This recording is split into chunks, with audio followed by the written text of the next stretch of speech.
Sebelum acara ini dimulai, izinkan saya akan membawakan sebuah pantun. Sarapan pagi pakai ketan, sebelum pergi mencari ikan. Hati tergerak untuk mengucapkan selamat datang para hadirin sekalian. Assalamualaikum warahmatullahi wabarakatuh. Alhamdulillahirrahmanirrahim. Wa bihi nasta'in ala umuri dunya waddin. Wassalatu wassalamu ala asyrofil anbiya'i wal mursalin. Amma ba'du. Pertama-tama marilah kita panjatkan puja dan puji syukur kehadirat Allah Subhanahu wa taala yang telah memberikan rahmat dan hidayahnya kepada kita semua sehingga kita bisa berkumpul dalam acara aksi nyata diseminasi budaya positif di SD Kubang Pari 01 Kecamatan Kersana bersama saya calon guru penggerak angkatan 10 Kabupaten Brebes BPBG Jawa Tengah.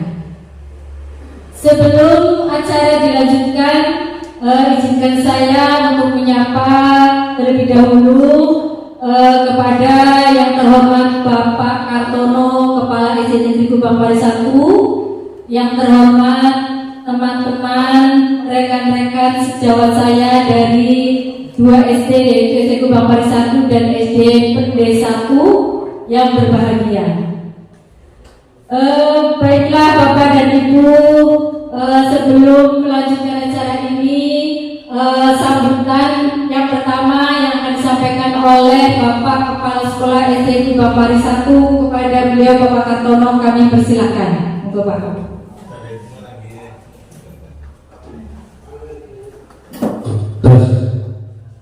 Assalamualaikum warahmatullahi wabarakatuh.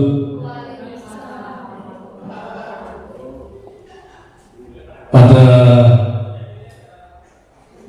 Bapak Ibu guru penggerak yang saya hormati, pada Bapak Ibu guru yang belum jadi guru penggerak yang saya hormati, kepada panitia pelaksanaan diseminasi pada hari ini yang saya hormati. Bismillah, alhamdulillah, alhamdulillah, wassalatu wassalamu ala asyrofil anbiya'i wal mursalin wa ala alihi wa sahbihi wa ba'du. Marilah yang pertama kita panjatkan puji syukur kehadirat Allah Subhanahu wa taala yang pada hari ini diberi kesehatan, keselamatan sehingga dapat melaksanakan tugas kita sebagai insan pendidik, khususnya guru penggerak dalam rangka tahapan diseminasi pada hari ini. Salam dan sholawat kita panjatkan kepada Nabi Muhammad SAW sebagai panutan kita.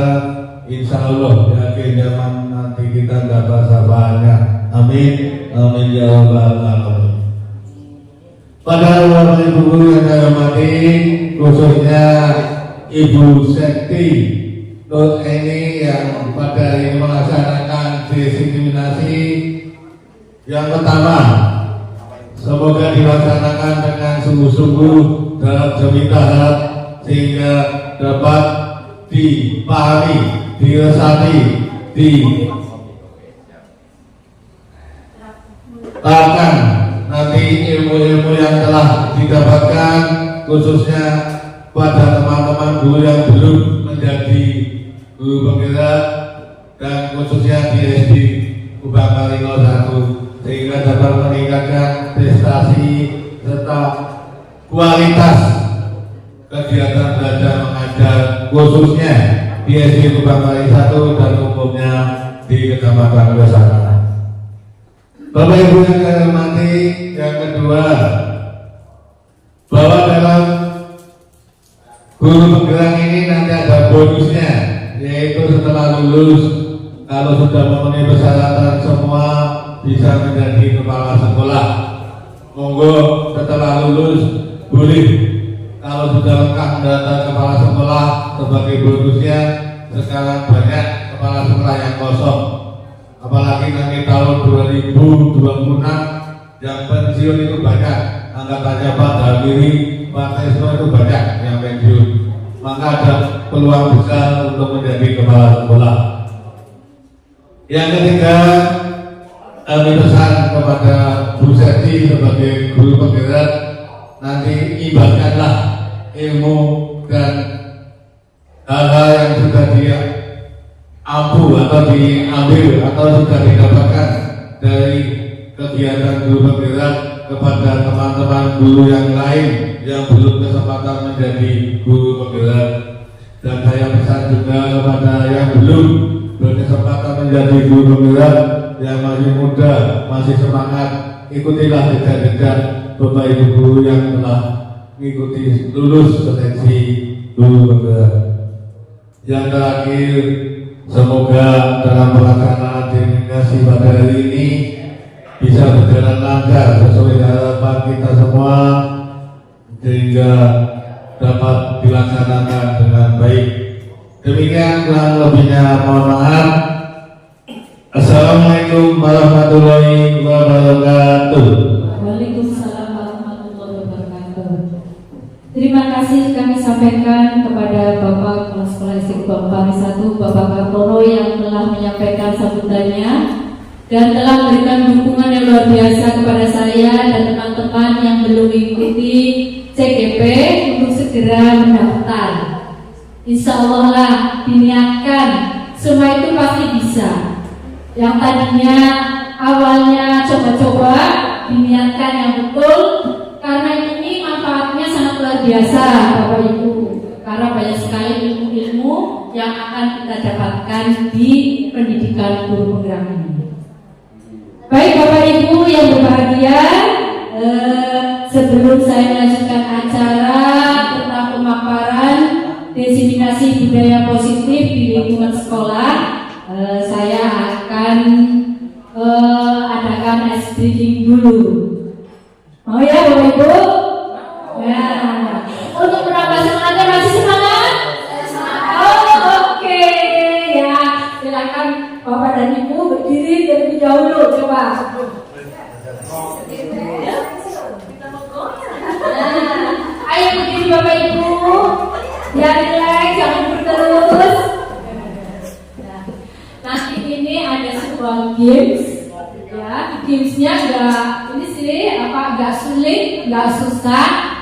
Nanti Bapak Ibu ikutin petunjuk dari saya. Nah, seperti ini Bapak Ibu. Semuanya harus konsentrasi nih ya. Kalau tidak konsen nanti salah. Yang pertama Bapak Ibu, coba Bapak Ibu angkat kedua tangannya. Kedua tangannya. Mana ke atas? Ini kemana atas? Ya. Terus turunkan lagi ke bawah. Angkat ke samping. Samping. Ke atas. Pada saat di atas, coba Bapak Ibu gerakan dengan cara diputar. Ya. Putar, stop. Nanti apa yang saya ucapkan, nanti Bapak Ibu pegang seluruh tubuhnya apa yang saya ucapkan. Tapi saya nanti akan menggunakan tangan saya berbeda dengan apa yang saya ucapkan. Sudah dipahami ya Bapak Ibu? Tangan samping, tangan bawah, tangan atas. Putar, stop. Putar, stop. Stop, putar, stop. Putar, pegang hidung.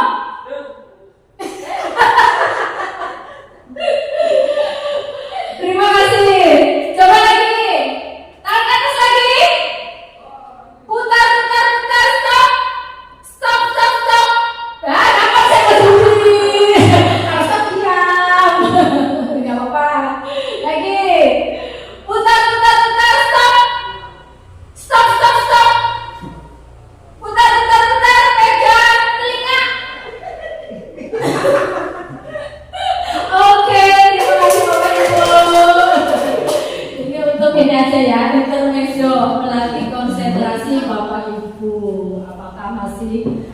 semangat mengikuti atau tidak. Baiklah Bapak Ibu, saya di sini akan menyampaikan beberapa materi tentang budaya positif di SD Bang Pari 1, terutamanya khususnya. Di sini saya akan menyampaikan 6 topik, ya. 6 topik pengembangan dari materi modul 1.4. Di antaranya 6 poin itu yang pertama disiplin positif dan nilai-nilai kebajikan universal. Kemudian yang kedua teori motivasi, hukuman dan penghargaan serta restitusi. Kemudian yang ketiga keyakinan kelas. Yang keempat kebutuhan dasar manusia dan dunia berkualitas. Yang kelima adalah restitusi. Di sini restitusi 5 posisi kontrol yang kita sebagai guru itu harus tahu posisi kontrol kita sebagai pendidik. Dan yang keenam adalah segitiga restitusi. Dari 6 poin ini nanti ada beberapa yang akan saya jabarkan, tapi tidak semuanya ya Bapak Ibu karena mengingat waktunya yang terbatas. Di sini saya akan menyampaikan yang pertama tentang disiplin positif. Di sini disiplin positif itu pendekatan yang tetap memperhatikan hak-haknya anak untuk berkembang dengan sehat, mendapatkan perlindungan dan rasa nyaman dalam terlibat di proses pendisiplinan. Kita tumbuhkan di sekolah kita, terutama spesifiknya itu di kelas kita tanamkan pada peserta didik kita untuk menerapkan budaya-budaya yang positif atau perilaku-perilaku yang baik dari mulai awal kita di awal pembelajaran sampai kegiatan KBM berlangsung sampai selesai. Paling tidak kita sedikit demi sedikit menerapkannya, walaupun itu hanya istilahnya sebatas anak tahu gitu. Nanti kalau misalnya mereka tahu kita berikan arahan dan mereka mengikuti arahan kita, otomatis mereka sedikit demi sedikit akan melakukan perubahan, walaupun kita jangan memaksakan harus secepatnya perubahan itu berlangsung, tidak, tapi kita mengarahkan mereka ke kegiatan yang positif atau kebiasaan yang positif. Itu Bapak Ibu.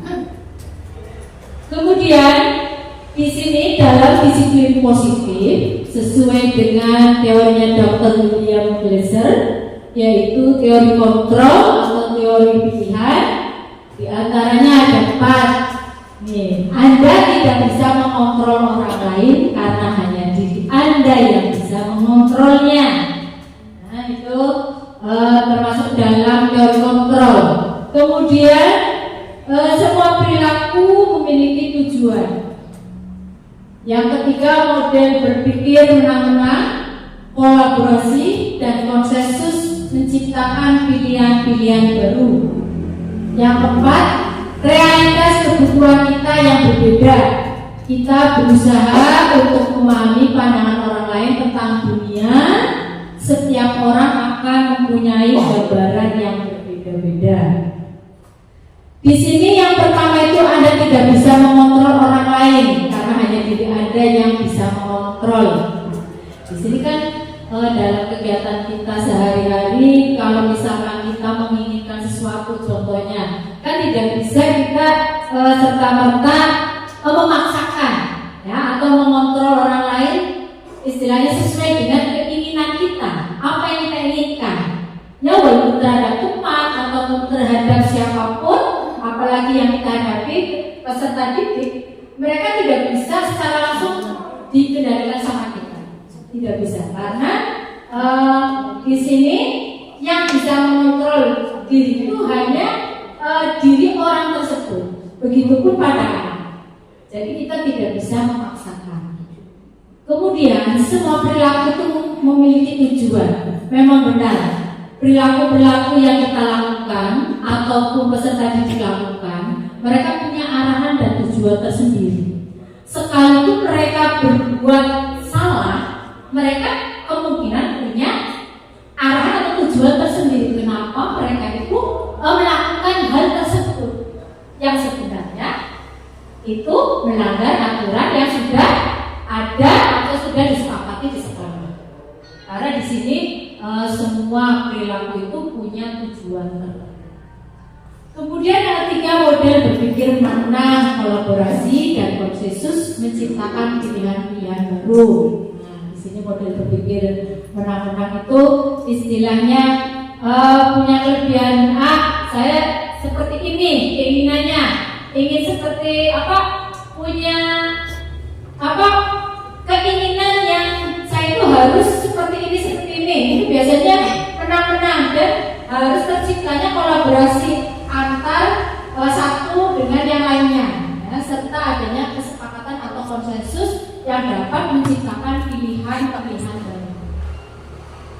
Yang keempat di sini, realitas kebutuhan kita itu berbeda. Memang benar Bapak Ibu. Kenyataan itu kebutuhan kita antar diri kita dengan teman kita ataupun dengan peserta didik kita itu punya kebutuhan yang berbeda.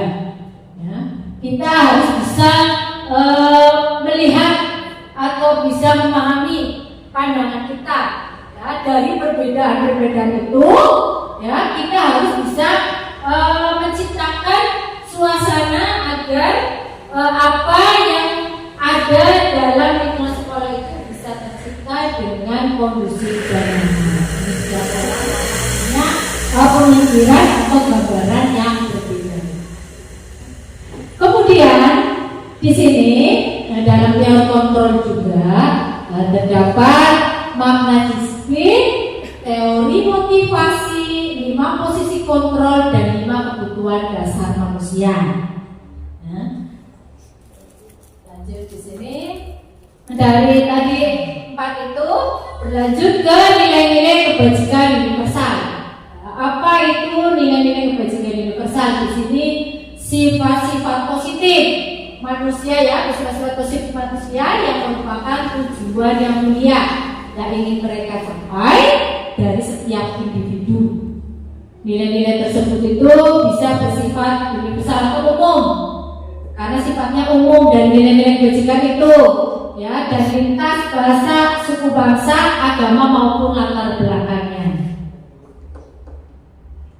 Di sini nilai-nilai kebajikan universal itu memuat dari beriman dan bertakwa pada Tuhan Yang Maha Esa, kemudian mandiri, bernalar kritis, berkebinekaan global, bergotong royong dan kreatif.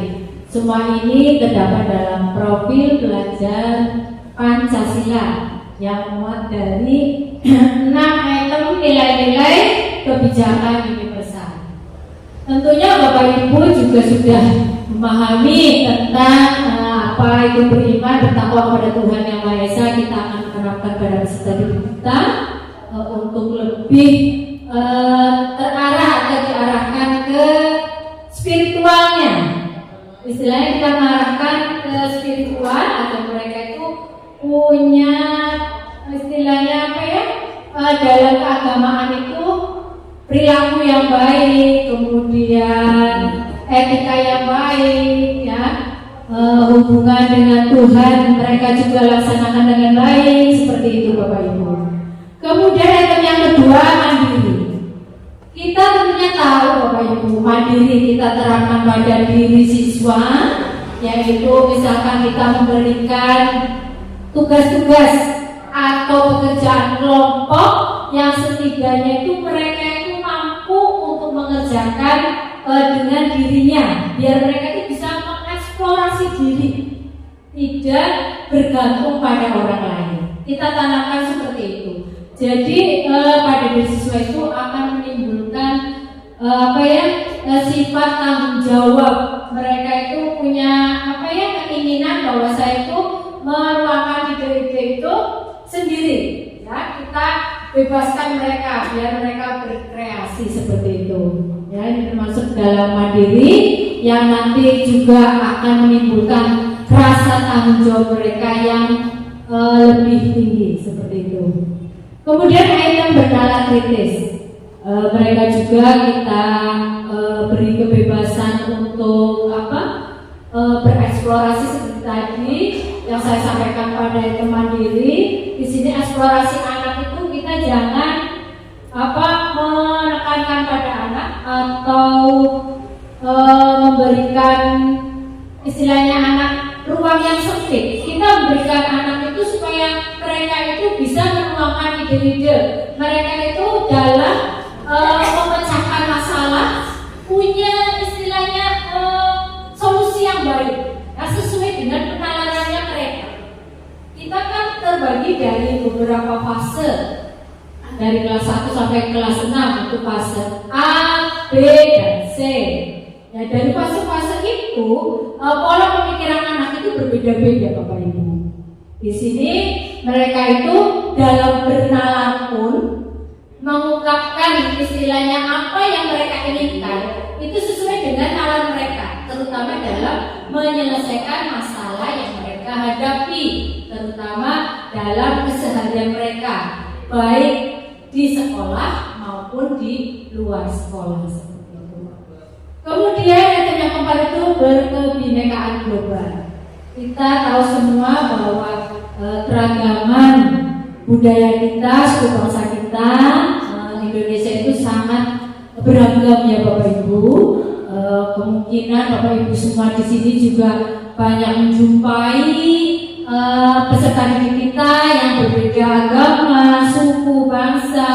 Setidaknya kita harus bisa menanamkan pada anak untuk saling menghormati, menghargai kepada teman-teman mereka.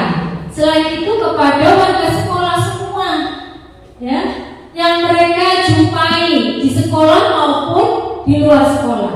Karena dari perbedaan itu anak ini akan punya rasa atau jiwa persatuan dan kesatuan. Ini bukan jiwa persatuan dan kesatuan pada anak, berkebinekaan global. Kemudian item yang kelima bergotong royong. Ya, kita menanamkan pada anak untuk saling kerjasama Bapak Ibu, tidak hanya mereka individual ya, atau diri sendiri dalam apapun lah yang mereka lakukan, terutama misalkan kita memberikan tugas-tugas yang ada, terutama tugas kelompok yang biasanya kita kasihkan sama mereka, silakan kita pandu dan kita arahkan supaya mereka itu jangan sebentar-bentar pengennya menang sendiri, pengennya ini sendiri. Kita harus mengarahkan mereka supaya berkumpul dengan teman-teman dan saling bekerja sama, tidak hanya mereka sendiri, walaupun mereka itu mampu atau pintar. Ya. Jadi kita paling tidak mendekati anak itu supaya yang anak-anak terutama ini biasanya yang pintar itu rasa egoisnya lebih tinggi daripada anak-anak yang standar, misalnya seperti itu. Item yang ke-6 yaitu kreatif. Bapak Ibu juga sudah tahu tentunya kreatif, bagaimana menumbuhkan kreatif pada siswa di sini dengan cara memberikan stimulus pada mereka, contoh-contoh apa yang kita lakukan, kemudian kita arahkan mereka untuk istilahnya menumbuhkan kreatif yang mereka miliki, misalkan dalam karya-karya yang mereka bisa. Itu sudah sebenarnya anak itu sudah punya modal, cuma kita tinggal mendidik, tinggal bisa menggalinya atau tidak dalam menumbuhkan kreativitas anak tersebut. Memang benar ya Bapak Ibu, tidak istilahnya kita terkadang menganggap anak sebelum profil belajar Pancasila, sepertinya kita menghadapi anak tuh kayak yang kurang, anak yang kurang bagaimana. Tapi sebenarnya tidak ada anak yang bodoh, cuma mereka hanya kurang digali saja potensinya, terutama bagi kita seorang pendidik harus berperan aktif untuk menggali kreativitas anak kita agar mereka bisa tumbuh dan berkembang sesuai dengan perkembangan zaman. Seperti itu Bapak Ibu. Baiklah, kita lanjut. Ya, monggo Bapak Ibu. Selanjutnya yaitu teori motivasi, hukuman, penghargaan, dan restitusi. Masih semangat Bapak Ibu? Nah, coba kita break dulu. Kita tepuk tangan ya. Bisa? Oke. Bisa ya, terus semangat ya. Coba nanti kita tepuk tangan 1 kali. Apa ya? Yes. 2 kali. Oke. 3 kali. Semangat. 4 kali. Konsentrasi. 4 kali. Siap belajar. Saya. Gak apa-apa ya Bapak Ibu? Siap? Semangat? Oke. Tepuk 1 kali. Tepuk 2 kali. Tepuk 3 kali. Semangat. Tepuk 4 kali. Konsentrasi. Tepuk 5 kali. Tepuk fokus. Melihat. Mendengar. Membaca. Ulangi lagi. Tepuk fokus. Mengingat. Mendengar. Melihat. Fokus. Terima kasih Bapak Ibu. Bapak Ibu, makanannya dinikmati sambil mendengarkan. Ya, jangan tegang ya Bapak Ibu. Saya lihatnya jadi aduh gimana. Yang santai saja Bapak Ibu, santai. Lanjut lagi. Teori motivasi, hukuman, penghargaan, dan restitusi. Bapak Ibu yang berbahagia, motivasi di sini suatu dorongan yang menimbulkan seseorang untuk melakukan sesuatu. Motivasi juga dibagi menjadi 2, ada motivasi intrinsik dan ekstrinsik.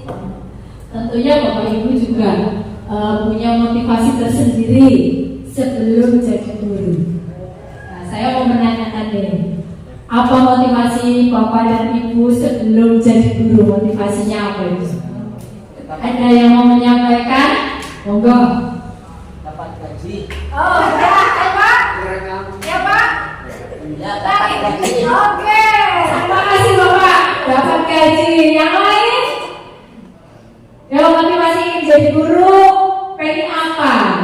Dapat pensiunan. Oh, iya Pak. Terima kasih. Bagus.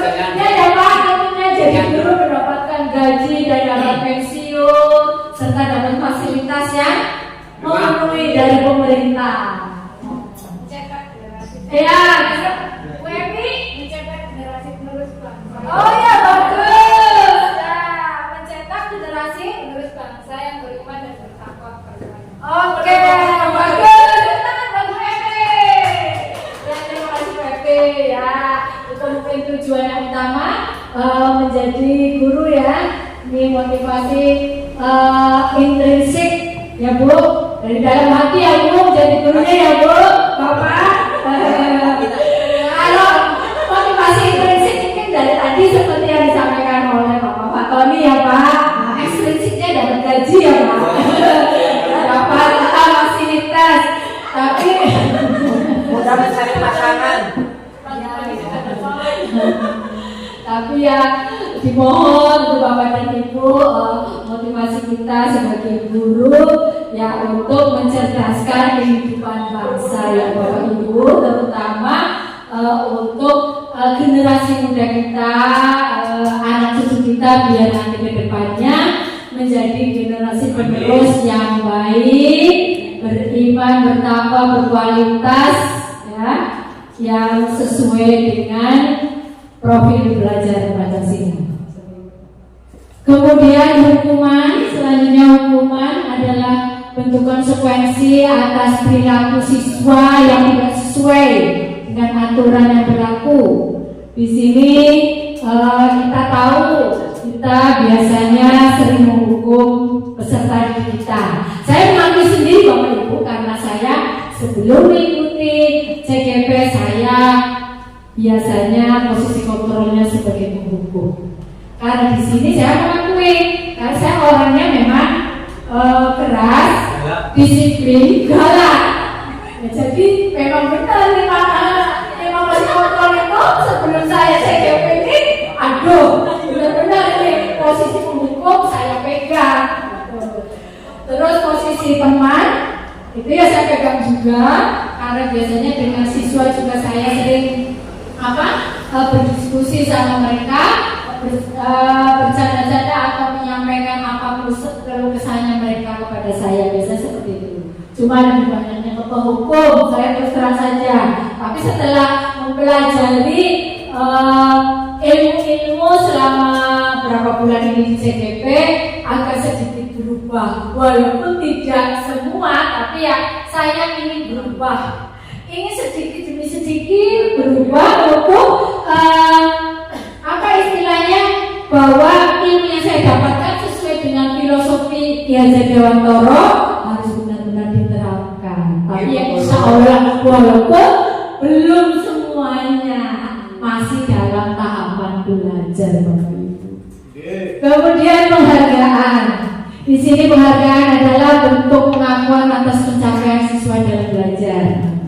Kita biasanya setiap kali pembelajaran ada sekali pertanyaan-pertanyaan yang kita lontarkan pada siswa ya, ataupun tes ya setelah pelaksanaan pembelajaran yang kita lakukan.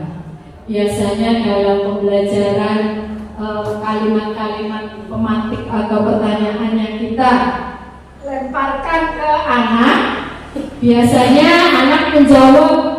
Ya anak yang pintar itu biasanya langsung menjawab.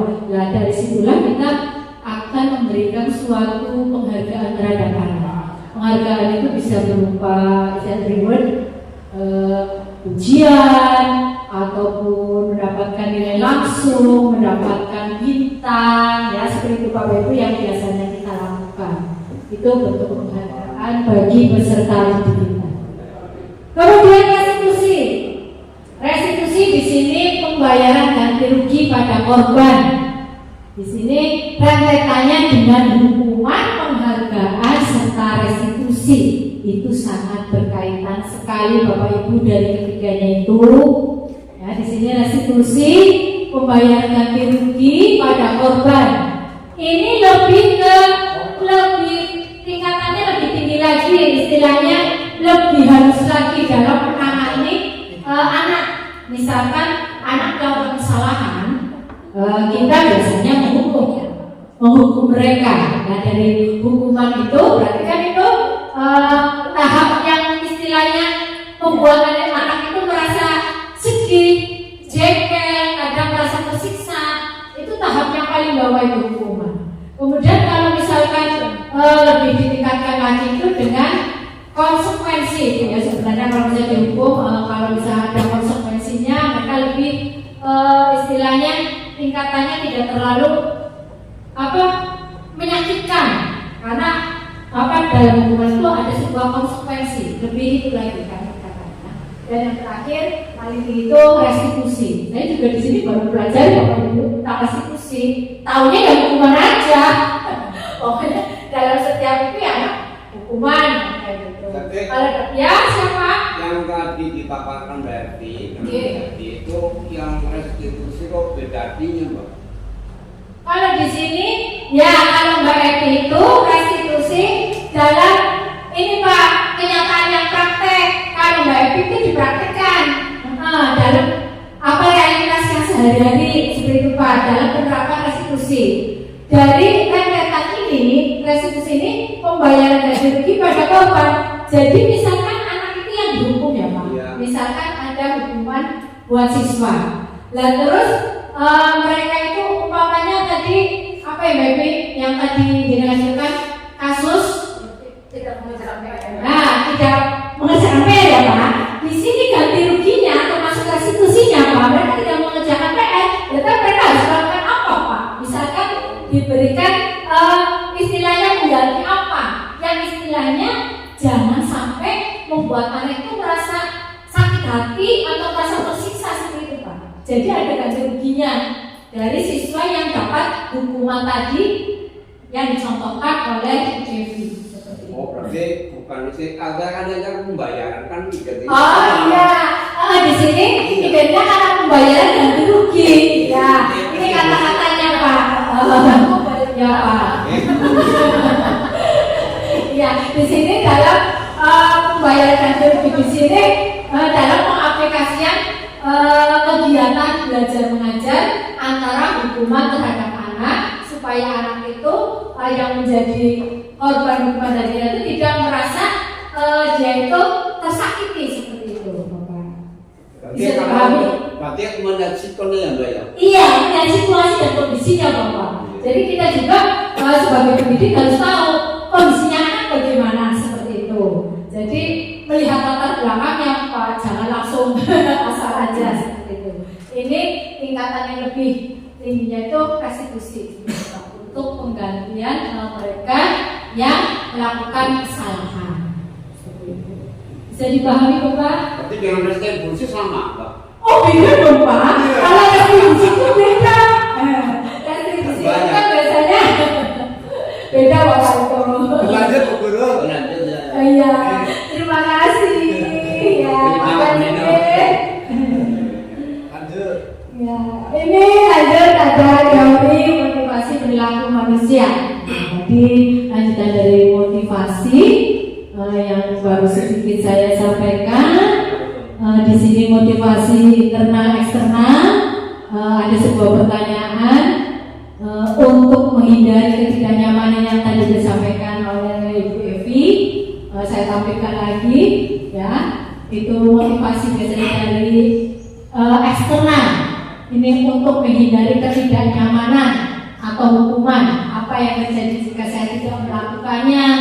Itu bagaimana? Kemudian eksternal yang kedua untuk mendapatkan imbalan dari orang lain atau institusi.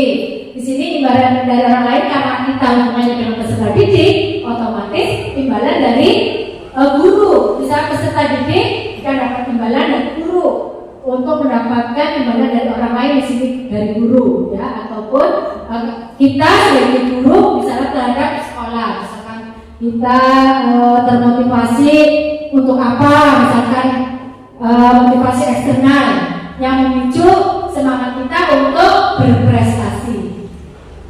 Kemudian yang ketiga dalam diri motivasi eksternal, lanjutan yang pertama tadi ya yang saya jelaskan yang pertama tadi, yaitu untuk menghargai diri sendiri. Ya, saya akan jadi orang seperti apa bila saya melakukannya. Itu motivasi internal. Nah, sekarang tadi lanjutan. Nah, apa tadi yang hukuman, konsekuensi ada apa, terus restitusi, kan sudah sepintas saya jelaskan. Nah, ini pengertian dari hukuman berbeda dengan konsekuensi. Lanjutannya dari restitusi, lanjutan dari yang tadi Bapak Ibu. Nah, di sini hukuman bentuk konsekuensi atas perilaku siswa yang tidak sesuai dengan aturan yang berlaku. Berbeda dengan konsekuensi. Di sini konsekuensi apa yang terjadi segera setelah sesuatu perilaku. Nah, ini tadi perbedaan lanjutan dari materi yang tadi. Ini juga sama. Perbedaannya antara hukuman dan konsekuensi, kemudian restitusi. Itu yang tadi sudah saya jelaskan. Kalau hukuman itu akan lebih menyakitkan pada diri siswa, dan prosesnya juga biasanya kalau sakit itu agak lama, kalau hukuman beda dengan konsekuensi.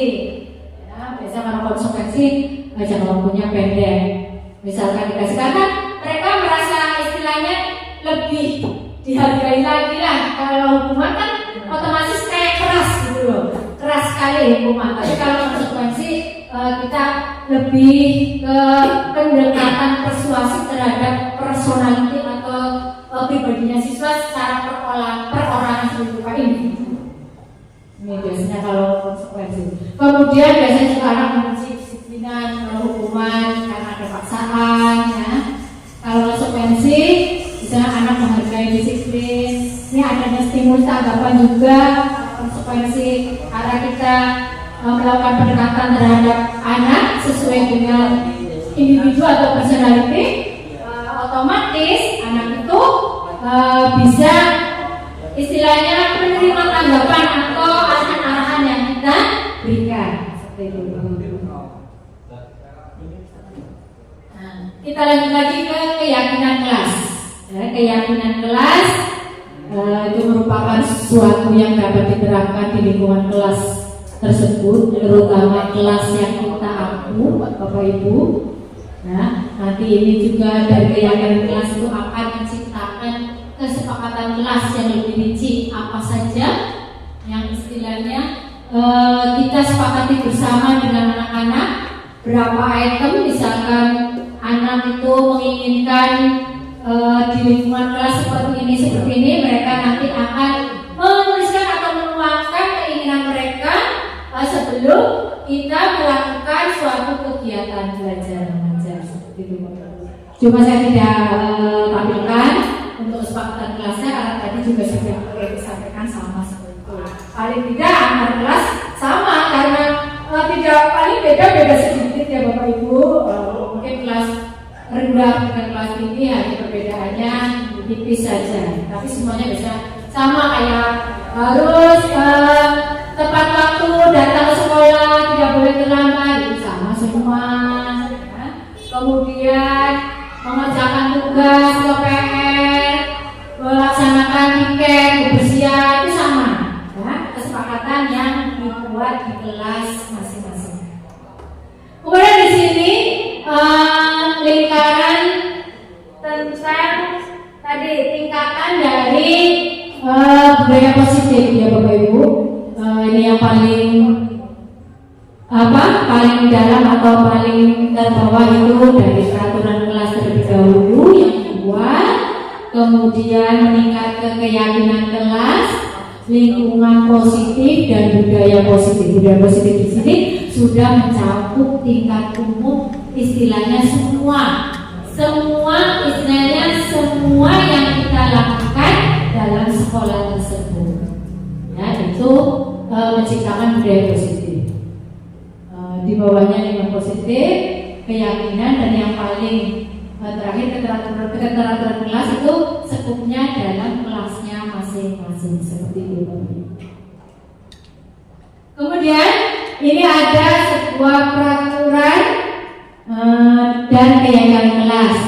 Nah, perbedaannya itu yang tadi saya sampaikan, paling tidak samalah dengan kelas yang lain yang tadi disampaikan oleh Bu Yeti. Tadi saya juga menyampaikan kalau peraturan kelas misalnya seperti ini, hadir di sekolah tepat waktu, bisa semua sama sih, tidak ada yang paling beda tipis, enggak terlalu itu ya Bapak Ibu. Dan kalau keyakinan kelas dari kehadiran di sekolah tepat waktu berarti dia punya keyakinan di kelas itu mereka akan berkomitmen melaksanakan aturan ya atau kesepakatan kelas yang sudah mereka sepakati bersama, yang sudah mereka bicarakan bersama. Nah, seperti nomor 1, hadir di sekolah tepat waktu berarti punya komitmen. Kemudian yang kedua, memakai seragam yang lengkap dan rapi, mereka juga mempunyai komitmen, keyakinan kelasnya. Kemudian selalu membalikan buku pada tempatnya.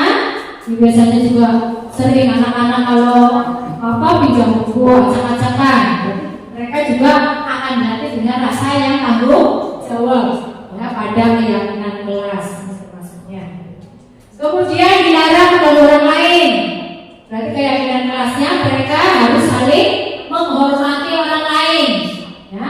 Jangan istilahnya saling bertengkar atau bermusuhan. Orang-orang biasa kan anak-anak seperti itu ya Bapak Ibu, antara anak pintar dengan anak bodoh, bisa mereka terkotak-kotak atau istilahnya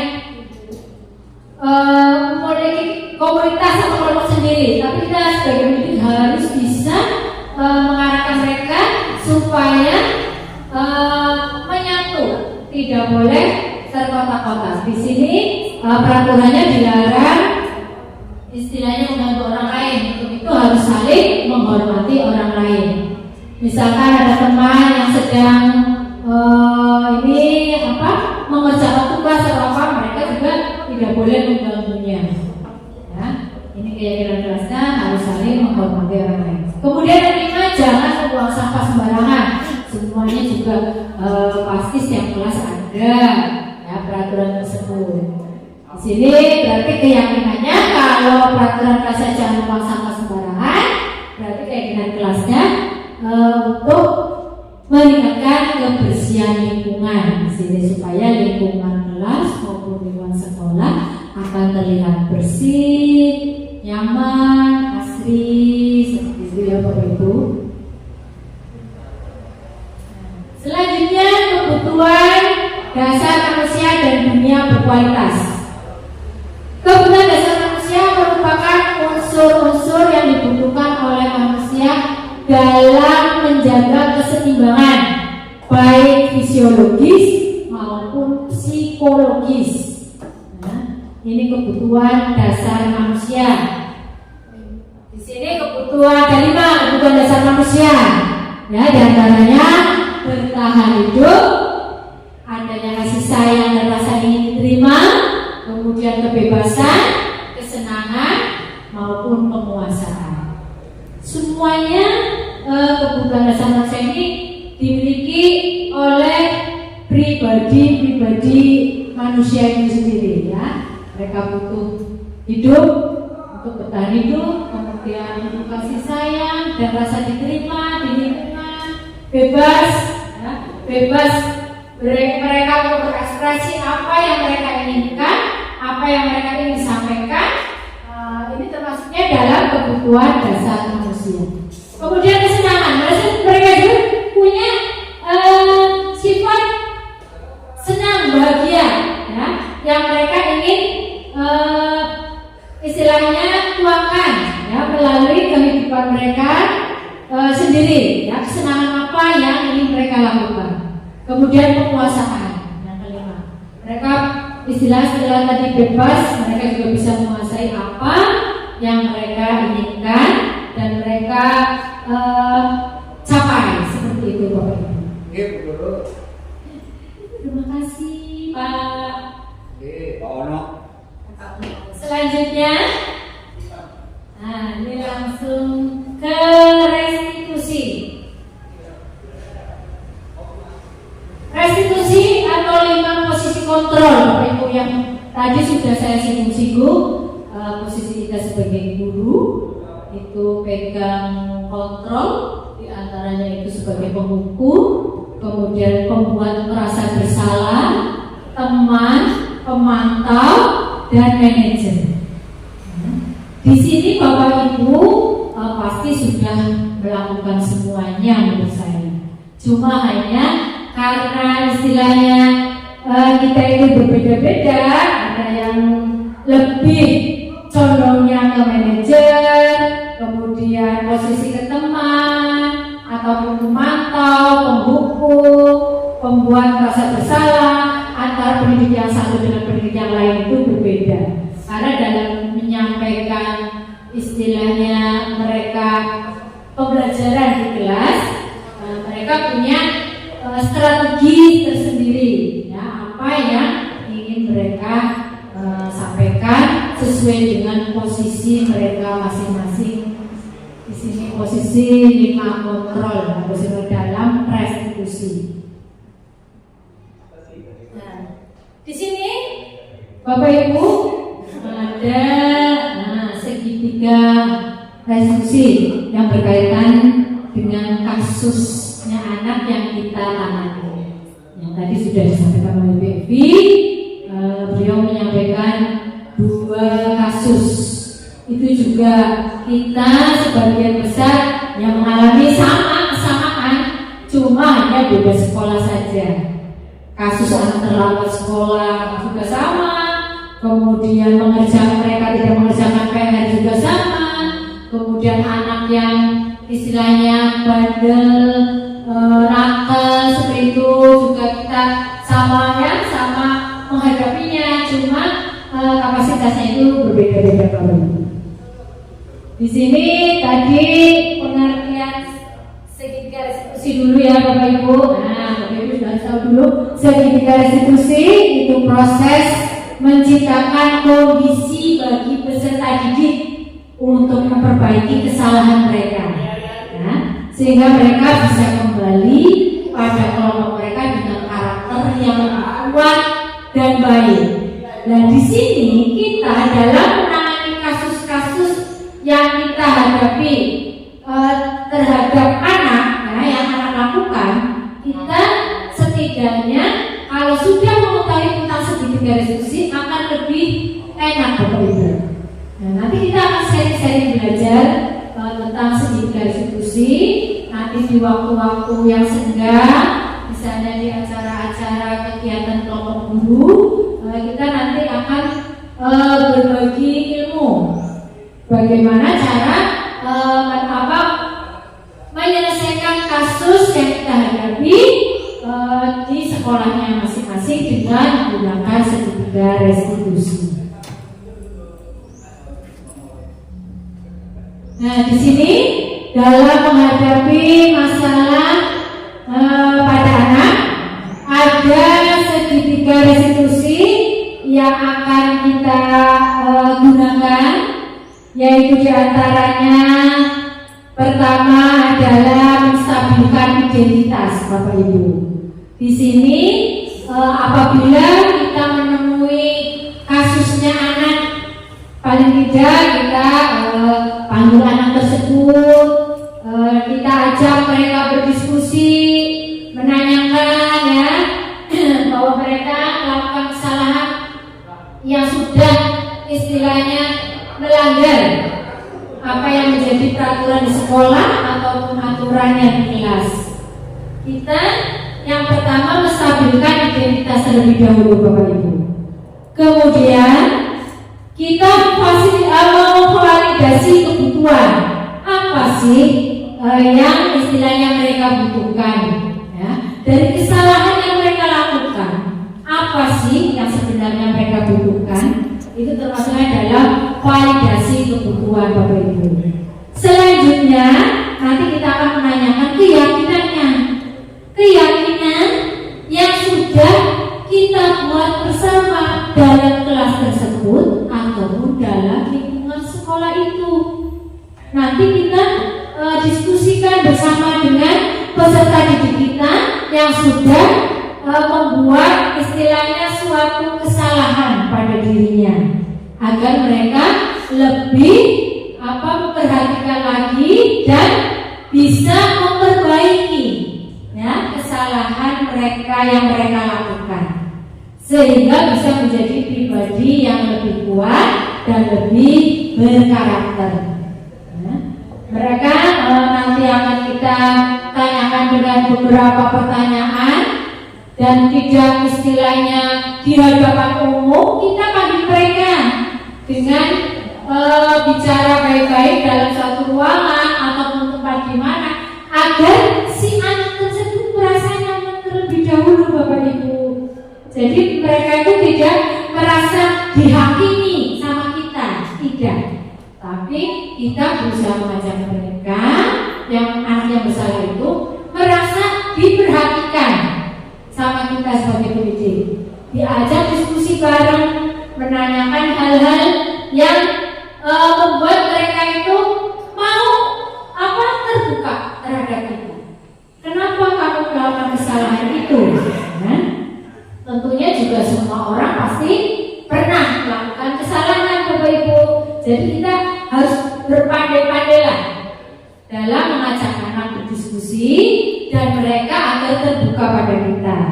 Kemudian kita akan mencari solusi yang terbaik buat mereka, sehingga mereka mau melaksanakan apa yang sudah menjadi kesepakatan dan keyakinan yang kita buat atau kita bikin penting bersama, kita musyawarahkan bersama. Seperti itu.